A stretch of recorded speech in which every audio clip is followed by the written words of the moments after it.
Σήμερα θα σας μιλήσουμε για τους αγωγούς και τους μονοτές.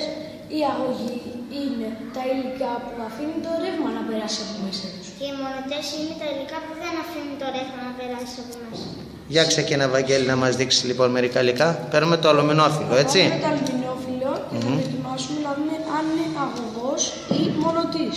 Μάλιστα. Μάλιστα. Τι παρατηρείς, το λαμπάκι? Παρατηρούμε ότι το λαμπάκι ανάβει. Άρα είναι? Οπότε είναι αγωγός. Πολύ ωραία.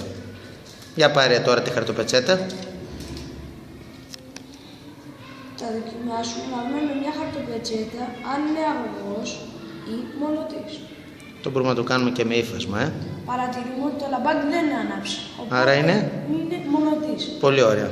Πάρε τώρα το χαλκό, το σειρματάκι. Θα παρατηρήσουμε το χαλκό, το σειρματάκι, να δούμε αν ανάβει. Παρατηρούμε ότι το λαμπάκι ανάβει, οπότε είναι αγωγός. Πολύ ωραία. Και πάρε και το γυαλί.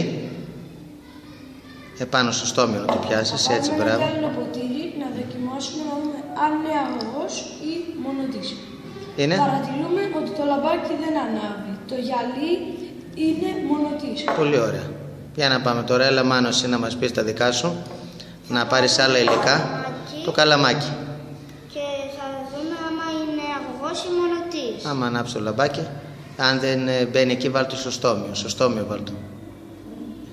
Εκεί, έτσι, μπράβο. Βάλ' το εκεί μέσα. Πάτησε το όμως. Έτσι. Πιάσ' το και από την άλλη. Πάτησε το καλά. Ωραία. Τι παρατηρείς, ανάβει? Το λαμπάκι δεν ανάβει, είναι μονοτής. Πολύ ωραία. Βγάλ' το αυτό τώρα. Και πάρε το μολύβι να δούμε. Το γραφίτι. Θα πάρουμε το μολύβι και... Θα το βάλεις όμως εκεί που είναι η μύτη, έτσι, στο γραφίτι. Πιο άκρη να τσιμπάς, έτσι, πιο άκρη. Ωραία. Τσίμπησέ το και εκείνο. Και παρατηρούμε ότι το λαμπάκι ανάβει. Ανάβει. Για βάλ' το καλύτερο όμως, όχι στο ξύλο, όχι στο ξύλο. Στη μύτη να είναι. Στη μύτη. Στη μύτη να είναι, Μανώλη. Πάτησέ το λίγο, Μανώλη. Βοήθησέ το, ναι. Το άλλο ίσως δεν το έχει στη μύτη. Να κρατάει ο ένας στη μία μύτη και ο άλλος στην άλλη μύτη. Για τσιμπησέ το εκεί. Πάτησέ το καλά, έτσι, στη μύτη. Να το, ανάβει. Άρα λοιπόν ο γραφίτης, έτσι, είναι αγωγός. Πάμε λοιπόν να κάνεις εκείνο το έλασμα. Για πάρε εκείνο το έλασμα να δούμε. Τη σούστα, όπως τη λέμε.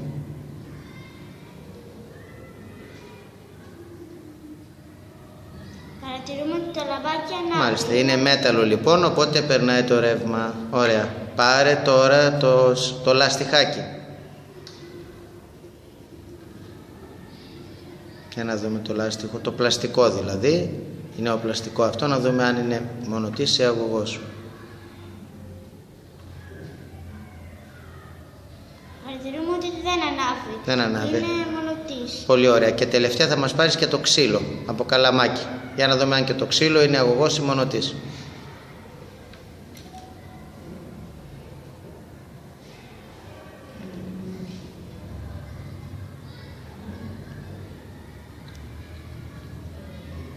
Πάτησέ το καλά να ανοίξει όσο γίνεται καλύτερα, έτσι. Ανάβει? Όχι, δεν ανάβει. Είναι και αυτό μονοτής. Άρα λοιπόν υπάρχουν υλικά τα οποία είναι μονοτές και αγωγοί.